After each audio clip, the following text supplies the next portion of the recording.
መንግስትህ ትምጣ ያለው የመጀመሪያው ትርጉሙ መንግስትህ ጌትነትህ ይገለጥልን በሉኝ ማለት ነው። አንዱ መንግስትህ ትምጣ ብለን የምንጸልየው እውነተኛውን ክርስቶስ ሳናገኝ ቀርተን ከመንግስትህ እንዳንወጣ መንግስትህን ግለጥልን ብላችሁ ጸልዩ ያለ ለዚህ ነው። ያልገባቸው ሰዎች በክርስቶስ ተሰናክለዋል። የተሰናከሉት በምንድን ነው ካላችሁ፣ አንደኛው ሰው በመሆኑ ነው። ሁለተኛው በተናገራቸው ንግግሮች፣ ሶስተኛው በሰራቸው ስራዎች የተሰናከሉ ሰዎች አሉ። መንግስት ትምጣ የሚባሉት የክርስቶስ መንግስት ተብለው የተጠሩት መንግስተ ሰማያት ተብሎ የተጠሩት አንደኛ ቤተክርስቲያን መንግስተ እግዚአብሔር ትባላለች። መንግስት የተባለች ወንጌል እሷን ስለሰጠን መንግስት ትምጣ የእናትህን ፍቅር ጨምርልን። ሌላው መንግስት ትምጣ የተባለ ልጅነት ነው። የመጨረሻው መንግስተ ሰማያት ትሰጠን፣ ሀገሪቱ ትሰጠን ነው።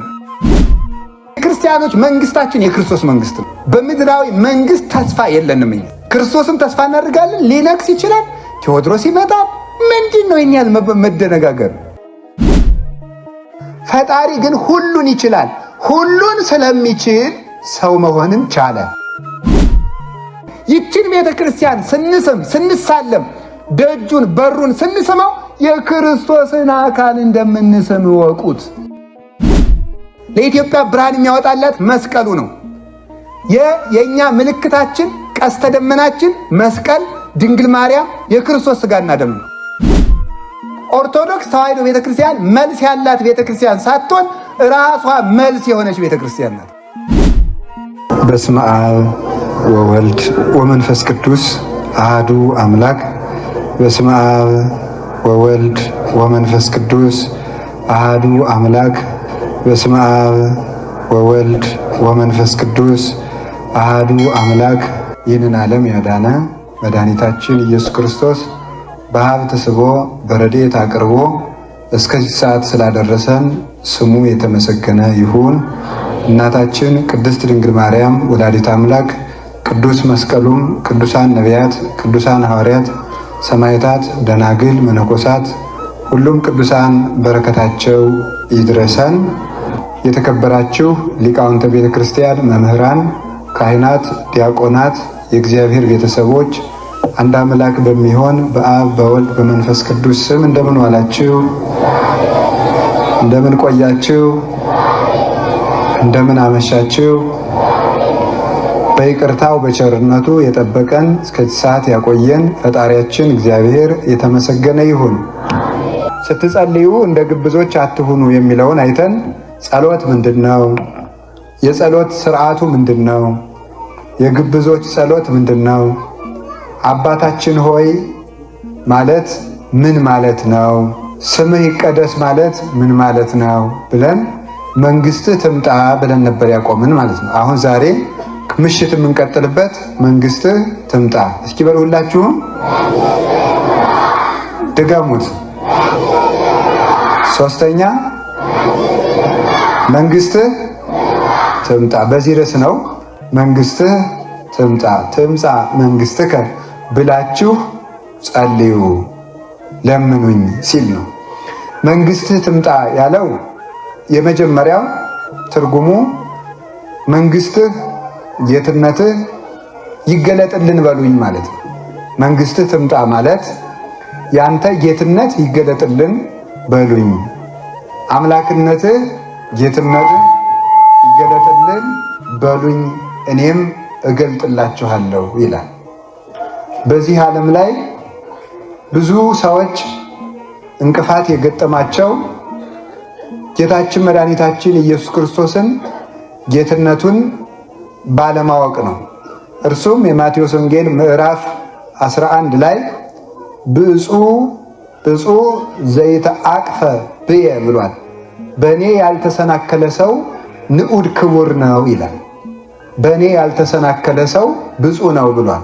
በእኔ ያልተሰናከለ ሰው ብፁዕ ነው። ለምንድን ነው እንደዚህ ያለ ሲባል ጌታችን መድኃኒታችን ኢየሱስ ክርስቶስ በዚህ ዓለም ሲኖር ሰዎች የተሰናከሉበት ጉዳዮች አሉ። እሱ ሰው በመሆኑ ባደረጋቸው ስራዎቹ ተሰናክለው ከመንግስቱ ስለወጡ አንዱ መንግስትህ ትምጣ ብለን የምንጸልየው ያንተ ጌትነት ሳይገባን ቀርቶ አንተን በተሳሳተ መልኩ የማናውቀውን ሌላ ክርስቶስ እየተከተል እውነተኛውን ክርስቶስ ሳናገኝ ቀርተን ከመንግስትህ እንዳንወጣ መንግስትህን ግለጥልን ብላችሁ ጸልዩ ያለ ለዚህ ነው። የክርስቶስ መንግስት ጌትነት አልገባቸውም። ያልገባቸው ሰዎች በክርስቶስ ተሰናክለዋል። የተሰናከሉት በምንድን ነው ካላችሁ፣ አንደኛው ሰው በመሆኑ ነው። ሁለተኛው በተናገራቸው ንግግሮች፣ ሶስተኛው በሰራቸው ስራዎች የተሰናከሉ ሰዎች አሉ። እነዚህ ናቸው ሰዎችን ያሰናከሏቸው። በልደቱ የተሰናከሉት ሰዎች አምላክ እንዴት ሰው ይሆናል የሚል ጥያቄ አላቸው። አምላክ ሰው ከሆነ ከኛ ብልጫው ምንድን ነው? ስለዚህ የክርስቲያኖች እምነት ስህተት ነው ይላሉ። እንዴት አምላክ ሰው ይሆናል? እንዴት አምላክ አጭር ቁመት ጠባብ ደረት ይኖረዋል? የሚለካ የሚመጠን ቁመት፣ ውፍረት፣ ቅጥነት እንዴት ይኖረዋል? እንዴት አምላክ ይዳሰሳል? አምላክ ሰው መሆን ለምን ያስፈልገዋል? ሁሉን እየቻለ እዚያው ሆኖ ማዳን ሲቻለው ለምንስ መምጣት ያስፈልገዋል? አምላክ ሰው መሆን ይችላል ወይ? አምላክ ከደከመ አምላክ ሰው ከሆነ ምኑን አምላክ ሆነው? ስለዚህ ክርስቲያኖች ክርስቶስ አምላክ ነው ማለታቸው ስህተት ነው ብለው ይናገራሉ። እነዚህ በክርስቶስ ሰው መሆን የተሰናከሉ ሰዎች ይባላል። ሰው መሆኑን የተሰናከሉ ደግሞ ከጽንሰቱ ጀምረው የተሰናከሉበት ነው። ይሄ መልሱ ምንድን ነው? መልሱ ቅዱስ ገብርኤል ለእመቤታችን የተናገረው ቃል መልስ ነው። ለእግዚአብሔር የሚሳነው ነገር የለም። እስኪ በሉ ምን አላችሁኝ? ለእግዚአብሔር እሺ የሚሳነው ነገር ጨምሩ። ሶስተኛ በሉ። አሁን ሰዎቹ ሎጂክ ነው ብለው ባሰቡት ነገር ባመጡት ሐሳብ ራሳችሁ ትመልሳላችሁ ማለት ነው። አምላክ ሁሉን ይችላል። አምላክ ሁሉን ከቻለ እንዴት ሰው ሊሆን ይችላል ካለ ምን ብላችሁ ትመልሱለታላችሁ መሰላችሁ? አምላክ ሁሉን ይችላል። ሁሉን እየቻለ እንዴት ሰው መሆን ይችላል ከተባለ አምላክ ሁሉን ከቻለ እንዴት ሰው መሆን አይችልም? ስለዚህ ሰው የሆነው ሁሉን ስለቻለ ነው እንጂ ስለሚያቅተው አይደለም ማለት። ሰው መሆኑ ራሱ ሁሉን ቻይነቱን ያስረዳለታል ማለት። ለምሳሌ አንድ ሐሳብ ላምጣላችሁ። እኔ ለምሳሌ ሰው ነኝ። መሆን የምችለው ሰው ብቻ ነው። ጦጣ፣ ዝንጀሮ፣ ሌላ ነገር መሆን አልችልም። መልአክ መሆን የሚችለው መልአክ ብቻ ነው። ሰው ወይም አውሬ መሆን አይችልም። ወፍ መሆን የሚችለው ወፍ ብቻ ነው። አውሬ ወይም ሰው መሆን አይችልም። ይሄ ፍጡር ነው። ፍጡር የተለካ የተመጠነ የተወሰነ የተፈጥሮ ልኬት አለው። ከዚያ መጠኑ ማለፍ አይቻለውም። ፈጣሪ ግን ሁሉን ይችላል። ሁሉን ስለሚችል ሰው መሆንም ቻለ። እስኪ በሉ ሁሉን ስለሚችል በሉ። ምን መሆንም ቻለ? እኔ ሰው በመሆኔ ሌላ መሆን አልችልም።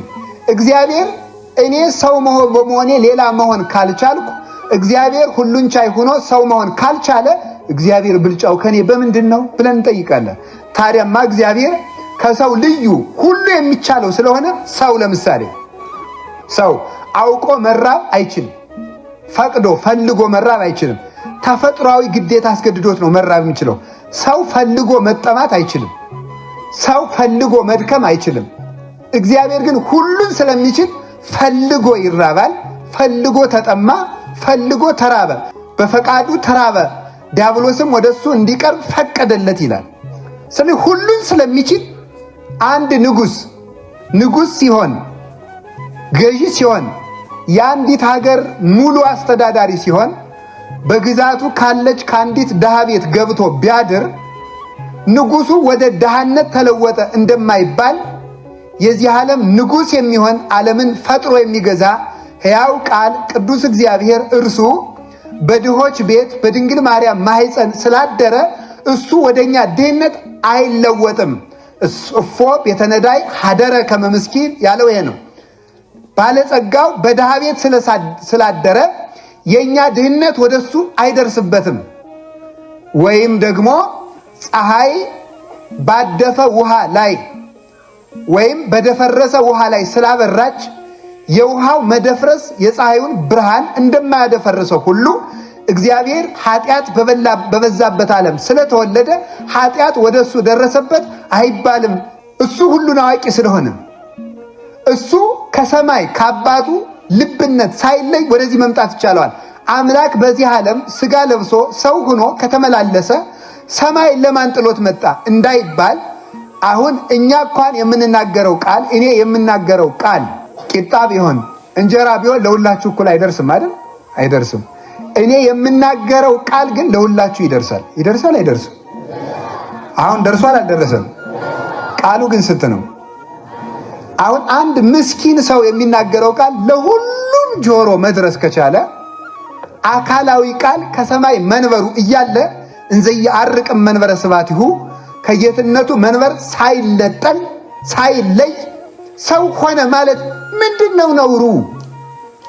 የኛ እጅ ከትከሻችን ሳይቆረጥ የወደቀን ማንሳት ከቻለ የአብ ክንዱ የሚባል ወልድ ከአብ ሳይነጠል የወደቀውን አዳም መጥቶ ከውድቀት አነሳው ቢባል ምንድነው ነውሩ?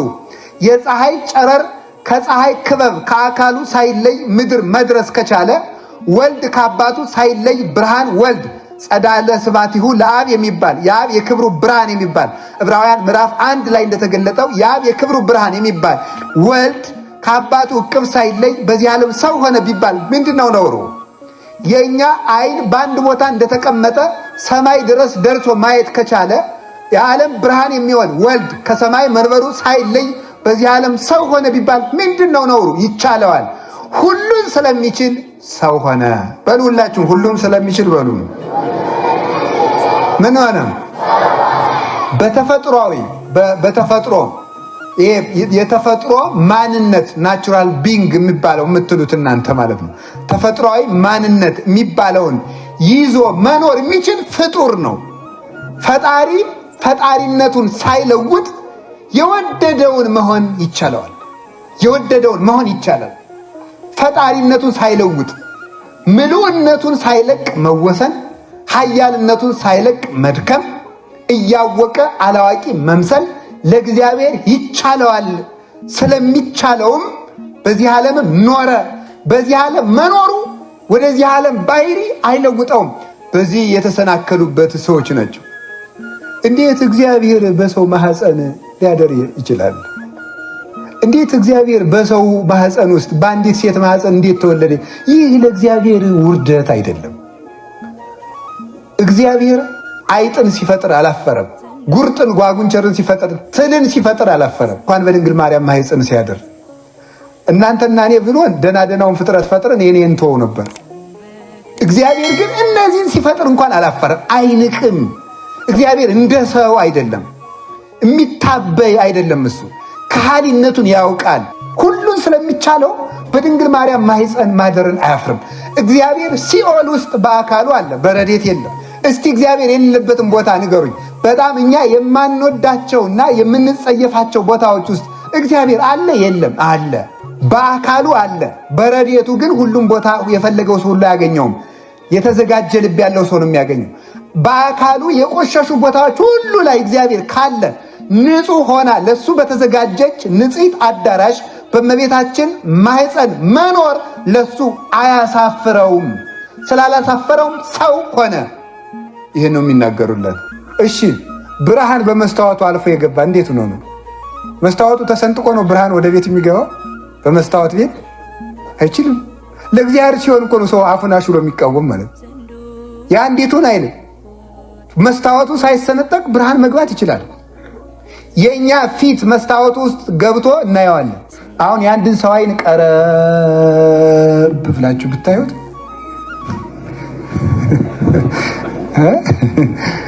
የእናንተ ፊት ሰውየው አይን ውስጥ ይታያል። አይኑ ፈሶ ነው የእናንተ ፊት የገባው። ንገሩኝ እስኪ ንገሩኝ። ይቻላል? ይሄ እኮ ይቻላል ነው። ለእኛ እኮ ተችሎናል። የእኛ አይን ሳይፈስ የሰውን ምስል ውስጡ ያሳያል። አልተቀደደም እኮ አልፈሰሰም። መስታወቱን ሳንሰብር ፊታችን ገብቶ እዚያ ላይ ቁጭ ብሎ ይታያል። ነጭ ብትለብስ ቀይ ብትለብስ እዚህ ላይ አካባቢ ገብስ ቢኖርብህ ስንዴ ቢኖርብህ ይታያል። መስታወቱ ፊት ማለት መስታወቱ ገብቶ ፊት በምን ነው የገባ ማስረዳት አይቻልም። ይታያል። ያንን ማድረግ ከተቻለ ተመልከቱ፣ ፍጡር እንዲህ አድርጎ መስታወት መስራት ከቻለ እግዚአብሔር የእናቱን ድንግልና ሳይለውጥ ሰው ቢሆን ምን ይሳነዋል? አልተሳነውምና ሰው ሆኗል። እጓለማያው ምንትኑ አንተ ከመትቷሰው ለእግዚአብሔር ሰው ሆይ እግዚአብሔርን ትከራከረው ዘንድ አንተ ምንድነህ? ባላንጣው ነህን? ምስለኔው ነህን? ባልንጀራው ነህን? እግዚአብሔር ልሁን ካለ አንተ ምንድነህ? ይቻለዋልና ሰው ሆነ። ሰው ሆኖም ተገለጠ። በዚህ ዓለምም ታየ። ኃያሉ በደካሞች እጅ ታቀፈችው፣ በጀርባም ታዘለ። የሰው ስምም ወጣለት። ለሰው እንደሚገባ ለጌትነቱ ለተዋሕዶ የሚሆን ስም ወጣለት። ተጠራ። በልጅነቱ አደገ። አበ እመ እያለ አደገ። ይህ ለሱ ለእኛ ነው ትዕቢት የሚሆንብን፣ ለእኛ ነው መቅለል የሚሆንብን። ለሱ ይሄ ቻይነት ነው። ይኸውላችሁ እናንተ እያወቃችሁ አላዋቂ መሆናችንም ይኸውልህ፣ ሆድህ ሞልቶ መራባችንም አንተ እየተናገርክ መኮላተፋችንም አልሰከርክ በቀር ማለት ነው። አይቻልም። አምላክ ግን ቃል ነው። ግን አንደበቱን አኮላትፎ እንደ ሰው አደገ። ቋንቋ እየተማረ አደገ። ይህ ለሱ ይቻለዋል። ፍጡር የማይቻለውን ነገር ሁሉ በልዩነት አደረገ። የእናቱን ድንግልና አለመለወጡ እሱ የማይለወጥ አምላክ ለመሆኑ ማስረጃ ሆነ። በዚህ እንኳን ሰዎች ሊረዱት አልተቻላቸውም። ሁለተኛ ጌታችን መድኃኒታችን ኢየሱስ ክርስቶስ የተናገራቸው ንግግሮች ሰዎችን ያሰናክሏቸዋል። ያስተማራቸው ትምህርቶች ምን እያለ? አብ ይበልጠኛል፣ በስሜ ትለምናላችሁ፣ እኔ ስለ እናንተ አማለድኩላችሁ፣ አልዓዛርን ወዴት ቀበራችሁት? እንደዚህ ያሉ ንግግሮች በሙሉ ስለ ክርስቶስ ጥያቄ ሆነው በንግግሮቹ ምን ያደርጋሉ? ይሰናከሉበታል ሰዎች። በንግግሮቹ ያስረዳን 2-3 ነገሮችን ነው።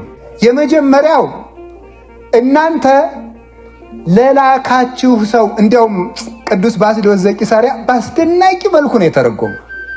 ክርስቶስ እንዲህ ይላል። ለምሳሌ የኔ ንግግር የአባቴ ነው እንጂ የኔ አይደለም ይላል። ለምሳሌ ክርስቶስ ጌታችን ኢየሱስ ክርስቶስ ለምንድን ነው ሲባል ለአርአያነት፣ ለሐሰተኛ መምህራን ማስጠንቀቂያ ለመስጠት ነው ይላል። እስመ ብእሲ ዘይነብብ እምነፍሱ ሐሳዊ መምህር ውእቱ ይላል ባስልዮስ ዘቂሳርያ። ከገዛ ልቡ መጽሐፈ ሐዊ ላይ ያለ ነው። ከገዛ ልቡ አመንጭቶ ከአባቶች ያልተማረውን የሚናገር መምህር ሐሰተኛ መምህር ነው። ክርስቶስም ንግግሬ የአባቴ ነው ያለበት ምክንያት አንተም የአባቶችን ተናገር ለማለት ነው ይላል።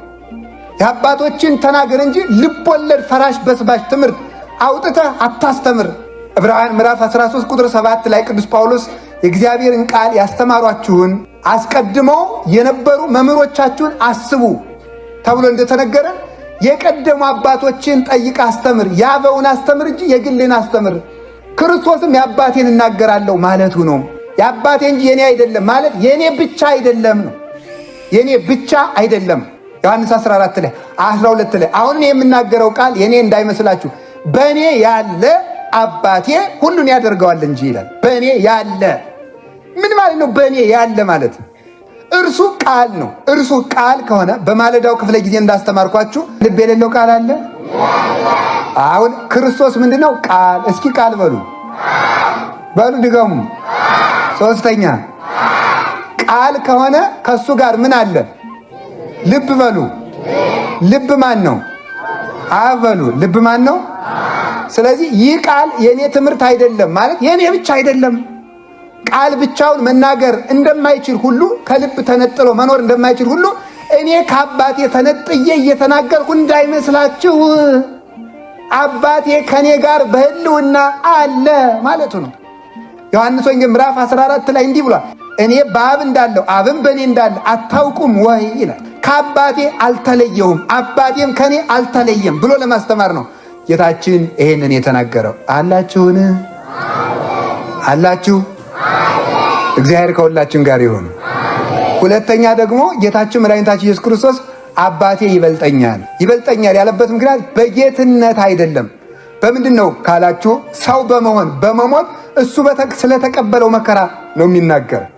አንድ የምታስተውሉት ነገር አለ። እርሱ ከአባቱ ጋር አነ ወአብ አሐዱ ንሕነ ዮሐንስ 10:30 ኩሉ ዘቦ ላቡየ ዚአየ ውእቱ የአባቴ ገንዘብ ሁሉ የኔ ነው። ዮሐንስ ምዕራፍ 16 ቁጥር 15 ላይ ለአባቴ ያለው ሁሉ የኔ ነው ብሏል። ከአባቴ ጋር አንድ ነኝ ብሏል። ለአባቴ ያለው ሁሉ የኔ ነው። አቡዬ እስከ ይዜ ይገብር ዋኔ እገብር ከማሁ አባቴ እስከ ዛሬ ይሰራል እኔም እስከ ዛሬ እሰራለሁ ብሏል። ዮሐንስ ምዕራፍ 5 ቁጥር 20 እስከ 21 ላይ ከአባቴ ጋር ፈጣሪ ነኝ ማለት ነው። አባቴ ጋር በቀዳሚነት ነበርኩ ብሏል። አባ ሰባሃኒ በስብሐቲ እምቅድመ ይትፈጠር ዓለም፣ አባቴ ወይ ዓለም ሳይፈጠር ካንተ ጋር የነበረውን ክብሬን ግለጥ እንዳለ እምቅድመ ይትወለድ አብርሃም ሀሎኩ አነ ብሏል። ዮሐንስ 8:58 ላይ አብርሃም ሳይወለድ እኔ ያለው። አብርሃም አባታችሁ የኔን ቀን ሊያይ ተመኘ ቢላቸው አይሁድ ገና ዛሬ አበድክ አሉት። ምስጋና ይግባውና 30 ዓመት አልብከ አብርሃማ ሪከ 30 ዓመት ያልሞላ ሰውዬ አብርሃምን አየሁት ትላለህ ደግሞ ብላ ቢሉን እምቅ ይለይላችሁ ብሎ እምቅድመ ይትወለድ አብርሃም ሀሎኩ አነ አብርሃም ሳይወለድ እኔ ያለው የአብርሃም ፈጣሪ ነኝ ማለት ነው። የአብርሃም ፈጣሪ ነኝ፣ የአብርሃም ጌታ ነኝ ማለት ነው። ስለዚህ ጌታችን መድኃኒታችን ኢየሱስ ክርስቶስ በጌትነት ከአባቱ አላነሰም፣ ከአባቱ አልተለየም፣ ከሰማይም አልተነጠለም። ግን አባቴ ይበልጠኛል ብሎ የሚናገርበት ምክንያት አንደኛ ለእኛ ራያ ለመሆን ከአባቶቻችሁ ራሳችሁን አሳንሱ፣ ለአባቶቻችሁ ክብር ስጡ ለማለት። ሁለተኛ አብ ሞትን አልተቀበለምና ሞትን ለመቀበሉ ብቻ አባቴ ይበልጠኛል ይላል። ሞትን ለመቀበሉ ለመታመሙ ብቻ ለካሳ በመምጣቱ ነገር ግን እሱ ካሳ የሚያቀርብ ይቅርታውን የሚሰጥ አብ ማለት ግን አይደለም። ራሱ ካሳ ሰጭ ነው። ከአባቱ ጋር ደግሞ ራሱ ይቅርታ ሰጭ ነው። የይቅርታ ባለቤት ነው። እሱ በግ ነው። እሱ ሊቀ ካህናት ነው። እሱ ደግሞ ንጉሥ ነው። ይህንን ነው ማስተዋል የሚገባው። በንግግሮቹ የተሰናከሉ የሚባሉት እንዲህ ያሉት ናቸው። ከቃሉ ጋር ናቸው። ከቃሉ ጋር ናቸው። አሁን እንደዚህ አምላኬ አምላኬ። ሶስተኛው ንግግር ደግሞ ሰይጣንን ለማሰናከል የተነገሩ ናቸው። ማንን ለማሰናከል? ስለዚህ ጌታችን መድኃኒታችን ኢየሱስ ክርስቶስ ሰይጣንን ለማታለል ሬሲ መድኃኒት ዋግህድ ወጡ ሥጋ ለብሼ አዳኙኝ ተገልጬ የሰይጣንን ተንኮሉን እገልጥበታለሁ ብሎ ነበር መድኃኒት መጀመሪያ መዝሙር 11 ላይ። ስለዚህ ዲያብሎስ ሔዋንን እባብ ለብሶ እንዳታለላት ክርስቶስም ዲያብሎስን ለማታለል ሥጋ ለብሶ አታለለው። ሥጋ ለብሶ አታለል። አምላኬ አምላኬ ለምን ተውከኝ እያለ ሲጸልይ፣ ኤሎሄ ኤሎሄ እያለ ሲጸልይ፣ ሲደክም ሲራብ ሲጠማ ይህንን ሲያይ ዲያብሎስ ፍጡር ነው ብሎ አሰበ። ዲያብሎስ ብዙ ነገር ይሄን ለማጣራት ብዙ ቀን መረጃ ሰብስቧል፣ አልተሳካም። እንዲህ ይላል ሰይጣንን ሲገስጽ ሲያይወድና የእግዚአብሔር ልጅ ክርስቶስ ይላል ነኝ እንዲለው ነው። አፍክን ዝጋና ውጣ አይነግረውም። ደግሞ አንድ ቀን ደግሞ አይደና የሚጾምበት ደግሞ የእግዚአብሔር ልጅ ከሆንክ ይሄንን ድንጋይ ዳቦ አድርገው ነኝ እንዲለው ነው። ጌታ ደግሞ ጥያቄውን ይሰውርበታል። ንገረኝ ነው ወይ ካወቅ ቁርጥህን ልወቀውና ዛሬ አሰቅዬ ልረፍ ነው። ስለዚህ የእግዚአብሔር ልጅ ከሆንክ የሚለው ነኝ እንዲለው ነው። የእግዚአብሔር ልጅ ከሆንክ እነዚህ ድንጋዮች ዳቦ ይሁኑ። ነኝም አይደለውም። ተደጋጋሚ ወንጌልን ስታነቡ ጌታ ዲያብሎስ ለሚጠይቀው ጥያቄ ነኝም አይደለውምም አይልም፣ ሌላ መልስ ነው የሚሰጠው። የእግዚአብሔር ልጅ ከሆንክ ድንጋይ ዳቦ ውስጥ አኮ በህብስት ከመ ዘያዩ ሰው በእንጀራ ብቻ አይኖርም። ጥያቄው ሌላ ነው፣ መልሱ ሌላ ነው። ድንጋዩ አይደለም ሰይጣን የፈለገው ድንጋዩ ዳቦ መሆኑን አይደለም ነው ሆይ ነው ቁም ነገሩ። የእግዚአብሔር ልጅ ክርስቶስ ሆይ እንዳታጠፋኝ እለምንሃለሁ፣ በሪያዎች ላይ አሰማረኝ። አዎ ነኝ የእግዚአብሔር ልጅ እንዲለው ነው። እሺ በሪያዎች ላይ ተሰማራና ሲኦል ግባ እያሰማረ ይሄንን ሰውሮበት ይኖር ነበረ። ሰውሮ ትምህርቱን አስተምሮ ሐዋርያትን መርጦ ስራውን ሰርቶ ሲጨርስ ለዲያብሎስ እውነቱን ገለጠለት። ስራውን ሰርቶ ሲፈጽም ማለት ዲያብሎስን ለማታለል እየደከመ እየጮኸ እያለቀሰ እየወጣ እየወረደ እየወዛ በላቡ ምድር እስከምትጎደጉድ ድረስ እየሰገደ ዲያብሎስን አታሎታል። ዘዋላ ዲያብሎስ ቀረብ ሲል ምን ያደረገው? ወበመስቀሉ ቀተሎ ለጽል ቆላሲስ ምዕራፍ 2 ቁጥር 14 ላይ እንደተነገረ በመስቀሉ ችንካር ቸንክሮ ዲያብሎስን ጠርቆ ከመንገዱ አወጣው፣ የሞትን መውጊያ ሰበረ። ስለዚህ ክርስቶስ እነዚህን ቃላት የተናገራቸው ዲያብሎስን ለማታለል እና ለእኛ አርአያ ለመሆን በአዳም ተገብቶ ለካሳ የተነገሩ ቃላትም አሉበት። ከቃሉ ጋር ናቸው። ሶስተኛ ደግሞ የሰራው ስራ ነው። እስቲ የሰራው ስራ በሉ። አቤት የሰራውን ስራ እያዩ ምን ይላሉ? አምላክ ከሆነ ለምን እንዲህ አለ? ተመልከቱ እያሉ ይጠይቋቸዋል። መልስ አሁን እንግዲህ ያዙልኝ። አምላክ ከሆነ ለምን አንቀላፋ ይሉ። መልስ አምላክ ካልሆነ እንዴት ባህርን ገሰጸ? መልሶ እዛው እኮ ነው ያለው ጉዳዩ ማለት በሉ። አምላክ ካልሆነ በሉ እንዴት ነፋሳትን ገሰጸ? በሉ አምላክ ከሆነ በሉ እንዴት ሰርግ ቤት ይጠራል? በሉ አምላክ ካልሆነ እንዴት ውሃውን ጠጅ ያደርጋል? አምላክ ከሆነ በሉ ደግሞ እንዴት አልዓዛርን የት ቀበራችሁት ይላል? በሉ አምላክ ካልሆነ እንዴት አልዓዛርን አስነሳው? በሉ መልሱ እዛው። አምላክ ከሆነ በሉ ካልሆነ በሉ ከሆነ በሉ እንዴት ተራበ? አምላክ ካልሆነ በሉ እንዴት በ5 እንጀራ 5000 ሰው አጠገበ? አምላክ ከሆነ በሉ እንዴት ታመመ? አምላክ ካልሆነስ እንዴት የ38 ዓመት ድውይ ፈወሰ? አምላክ ከሆነ ለምን ደሙ በመስቀል ፈሰሰ? አምላክ ካልሆነ እንዴት በጨርቁ ጫፍ 12 ዓመት ደም የፈሰሳትን አዳነ? ይሄንን ያዙ። አምላክ ከሆነ በሉ እንዴት ሞተ? አምላክ ካልሆነ እንዴት ሞትን በሞት አጠፋው? አምላክ ስለሆነ ነው በእውነቱ ማለት ነው። የደከመው የተራበው የተቸገረው ካሳ ለመስጠት ነው። ለኛ ራሱ ክሶ ለመታረቅ ነው ይህን ሁሉ ያደረገው። ጌትነቱንም እዚያው ገልጧል። ያልታደላይ ግን ይሄን አያይም። ያልታደላይ ጌትነቱ አይታየውም። ለዚህ ነው መንግስትህ ትምጣ እምንለው። እስኪ መንግስትህ ትምጣ በሉ። በዚህ በደካማ አእምሯችን ስትደክም፣ ስትራብ፣ ስትጠማ፣ ስትሰደድ፣ ስትወጣ፣ ስትወር፣ ስትጠይቅ ሁሉን እያወቅ ስትጠይቅ አይተን አምላክነትህን እንዳንክድ መንግስትህ ትምጣ፣ ጌትነትህ ይገለጥልን። እስኪ መንግስትህ ትምጣ በሉ። መድኃኔዓለም መንግስቱን ይግለጥልን። ምንም ነገር ጥያቄ ቢነሳ አትታወኩ። ኦርቶዶክስ ተዋሕዶ ቤተክርስቲያን መልስ ያላት ቤተክርስቲያን ሳትሆን ራሷ መልስ የሆነች ቤተክርስቲያን ናት። በኢየሱስ ክርስቶስ አናፍርበትም። በክርስቶስ አናፍርም። ሞቶ ሞትን ያሸነፈ ስለሆነ እንደነቃለን። የማይሞተው በመሞቱ እንደነቃለን።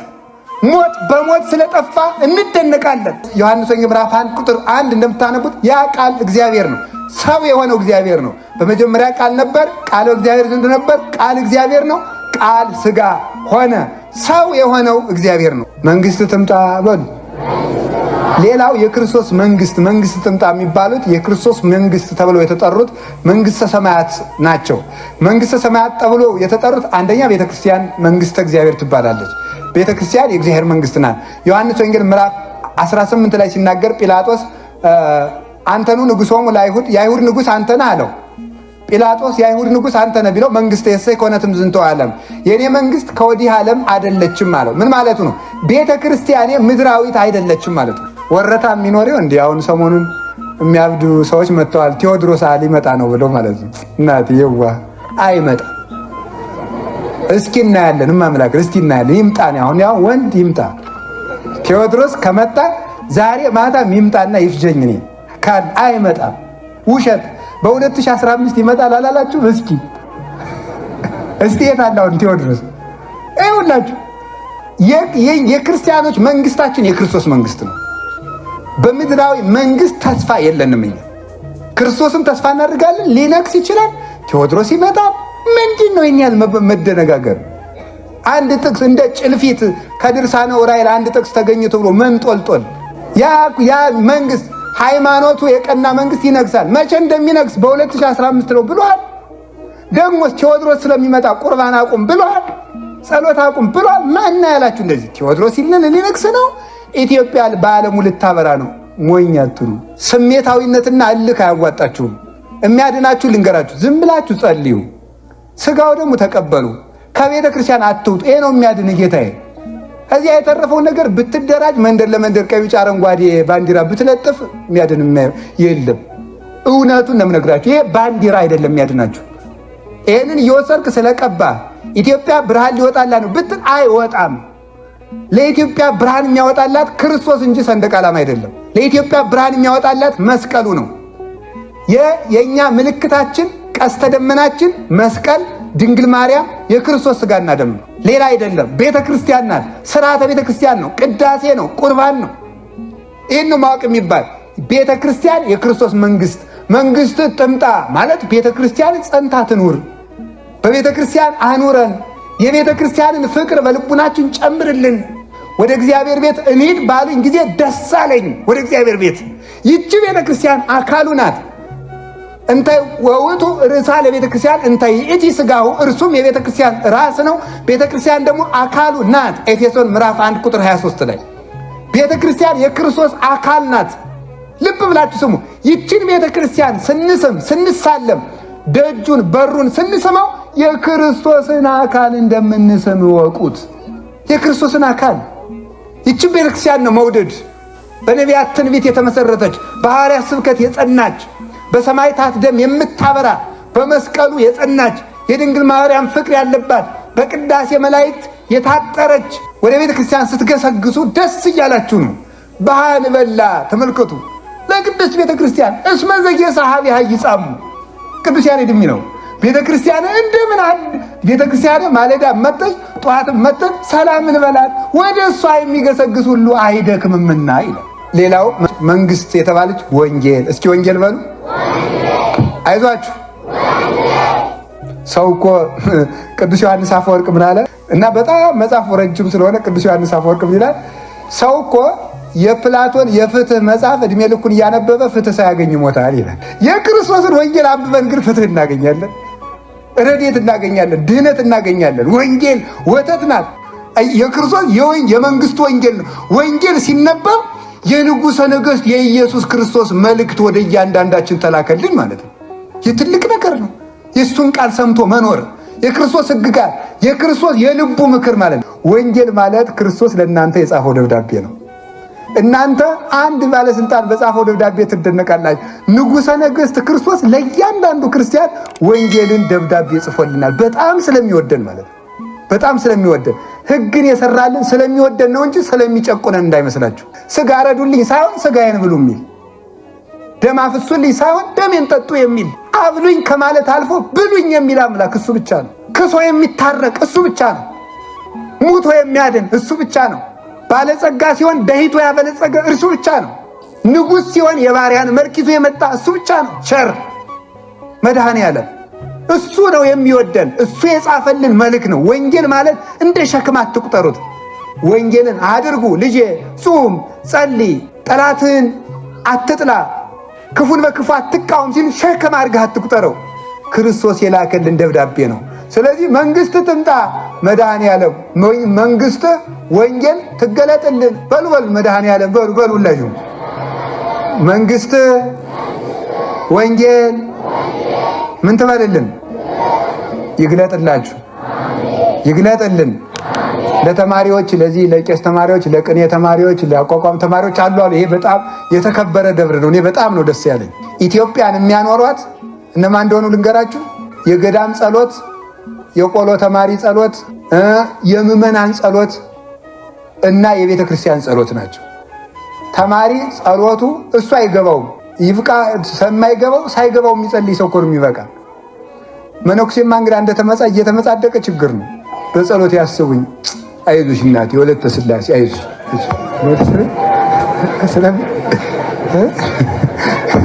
ይመጻደቃ እና አባ እንዲህ ያለ ነገር አግኝቻለሁ። አዎ እኔ እኮ ነኝ ጸልዬልሽ እንደዚህ ስለሚል ችግር አለብን አይደል? እኛ በጣም ችግር አለብን እኮ እኛ ችግር አለብን እውነቱ ማለት ነው። ስለዚህ አሁን ተማሪ ግን አይገባው ጸሎት አለማርያም ወሰለታ እያለ ዝም ብሎ ያሸነዋል ማለት ነው። በቃ ተሜ ምን አለበት የዜማ ተማሪ በቃ አይገባው። ጸሎተኛነቱ ስለማይገባው አሁን አያነገርኳቸው አበላሸሁት። ስለማይገባው ምጽድቅ ስለሌለበት የተማሪው ጸሎት ተርቦ ተጠምቶ ማርያም ማርያም የሚል እንደ አንድ መነኩሴ ከደብረ ሊባኖስ በታች ልጆች አንድ ትልቅ ጸሎት ላስተምራችሁ አሉ። ሽማግሌ እኛ መንኩሰን ሄድን በሉ ጥሉ ክፉል የማያሳይ ደግሞ ምኑን ጸሎት ሊያስተምሩ ነው ብያለሁ።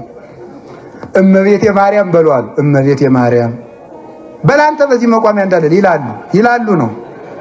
ስምሽ ምን ያምር እንላለን እኛ ሶስቱ ነን መነኮሳት ነን።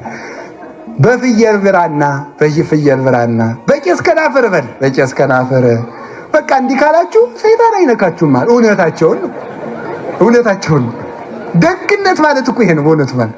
እግዚአብሔር እኮ እንዲያውም በዚህ የሚከፋው መስሏል። ሞኝ ደግ ነው እግዚአብሔር፣ ፍጹም ቻር ስለሆነ ደስ ነው የሚለው። እንኳን እናቱን ወደንለት እርስ በርስ ተፋቀራችሁ ብሎ ደስ ይለዋል እሱ። ከቴም እናቱን ወደንለት ነው የእናቱ ፍቅር ጸንቶልን ነው በእውነቱ። ያንማ ይበልጥ ደስ ይለዋል። ጠላቶቻችሁን ውደዱ ያለ ፈጣሪ እናቴን ወደዳችሁ ብሎ ይከፋዋል መስሏችኋል? ሞኝ አይከፋውም፣ ደስ ይለዋል፣ ይሸልማል፣ አክሊል ያቀዳጃል። ድንግል ማርያም ብንወድ መንግስት ትምጣ በሉ። በላው እንግዲህ ተሜ ማለዳ እየተነሳችሁ ትምጣ መንግስት ከበል ዝም ብለው ወንጌል ይገልጥልሃል። ወንጌልን ያፈስባቸዋል። አንዲቱ መንግስተ ሰማያት ድንግል ማርያም ናት። መንግስተ ሰማያት ማርያም ዘረከቡኪ ጻድቃን ጼናወኒ ጼና ፍቅርኪ ከመጼና ምዑዝ ዕጣን ወልቤ ሰክረ በፍቅርኪ ወይን። አንዲቱ መንግስተ ሰማያት የወረስናት እናቱ ድንግል ማርያም ናት። ንጉሥ በዚህ ዓለም ነቅሶ ሲኖር ለሚያነግሳቸው ለልዑላን ልጆቹ ቤተ መንግስቱን ያወርሳል። ክርስቶስ ሲሞት እናቱን አወረሰን። ሲሞት መስቀል ላይ በዮሐንስ በኩል ዋና ገንዘቡን የሚወዳት ምርጥ ዕቃይቱን ድንግል ማርያምን ጥፋት የሌለባት መለወጥ የሌለባት አምላክን ለመያዝ የታመነች ምርጥ ዕቃይቱ ድንግል ማርያም ይላታል። ምርጥ ዕቃይቱ የሕይወት እንጀራን የያዘች መሶበ ወርቅ፣ የሕይወት ውሃን የያዘች ገይበ ወርቅ ድንግል ማርያም፣ የሕይወት ውሃን ያፈለቀች አዘቅተ ማሕይወት የሕይወት ውሃ ምንጭ፣ የሕይወት ፍሬን ያፈራች የሕይወት ዕፅ እናታችን ድንግል ማርያምን መስቀል ላይ የሰጠን ስጦታችን ናት። እሷን ስለሰጠን መንግስት ጥምጣ የእናትህን ፍቅር ይጨምርልን መድኃኔዓለም። እንደው በዚህ ዓለም ትልቅ ሰው ማለት ድንግል ማርያምን የወደደ ሰው ነው። እናቱን የሰጠው ሰው መልካም ነው። ድንግል ማርያም እንዲህ በዋዛ አትገኝም። እንኳን ሰድብሃት በዋዛ የምታገኛት የምታሰድዳት ከሆነ ግድ የለም ልጇን አዝላ ወደ ግብፅ ትሄድልሃለች ለአንተ ይብላኝ እንጂ። እንደ ሄሮድስ ድንግል ማርያምን መግፋት፣ እሷን መግፋት ብቻዋን የምትገፋት እንዳይመስል ልጇን እሷ ጋር ጥሎ ይሄዳል። ኢየሩሳሌም እናቱን ብትገፋ ልጇን ይዛ ነው ሄደችው። ክርስቶስ እናቱን በሚጠላ ልቡና ውስጥ አያድርም። ግብፅ የተባለ ጨለማ ነው። እየተመጻደቀ ክርስቶስ አጽድቆኛል እናቱን አልፈልግም ለሚል ሰው ወደ ግብፅ አዝላው ትሄዳለች ማለት ትህትና ወዳላቸው ኃጥአን በረድኤት ትሄዳለች እመቤታችን። ስለዚህ እናቱን እንዲሰጠን ተግተን መለመን አለብን። አባ ጊዮርጊስ ዕድሜ ዘመኑን ሁሉ የእናቱን ፍቅር ነው ሲለምን የኖረ። ሲሞትም ገንዛ የቀበረችው እሷ ናት። እንዲህ ለዋዘኛ ሰው ትሰጣለች እንዴ? ለንጹሕ ድንግል ለዮሐንስ ነው እንጂ ለዋዛ እኮ አይገኝም። ስለዚህ የእመቤታችንን ፍቅር በልቡናችን ይጨምርልን። መንግስት ትምጣ በሉ እንጂ። ሌላው መንግስት ትምጣ የተባለ ልጅነት ነው። ጠዋት ነግሬያችኋለሁ። ልጅነት ማለት ተመልከቱ፣ ልጅነት ማለት የሥላሴ ልጅ የሆንበት ጥምቀት ነው። ልጅነት ትሰጠን በሉን። ልጅነት ትሰጠን በሉኝ። አሁን ተጠምቃችሁ ልጅነት አላችሁ። ልጅነታችሁን ከማባከን ይሰውረን። ይሄ አንዱ ነው። የመጨረሻው መንግስተ ሰማያት ትሰጠን፣ ሀገሪቱ ትሰጠን ነው። በጣም መንግስተ ሰማያት እንዴት ያለች ሀገር መሰለቻችሁ? ቅዱስ ዮሐንስ አፈወርቅ እንዲህ ይላል፣ እገሊትን ትመስላለች የሚባለው እሷን የምትመስል ሌላ ሴት ስላለች ነው ይላል። መንግስተ ሰማያት እገሊትን ትመስላለች እንዳለ የሚመስላት የለም። መለስኩላችሁ ማለት ነው። ማንን ትመስላለች ልበለ? እንደሱ ያለ ሀገር የለም።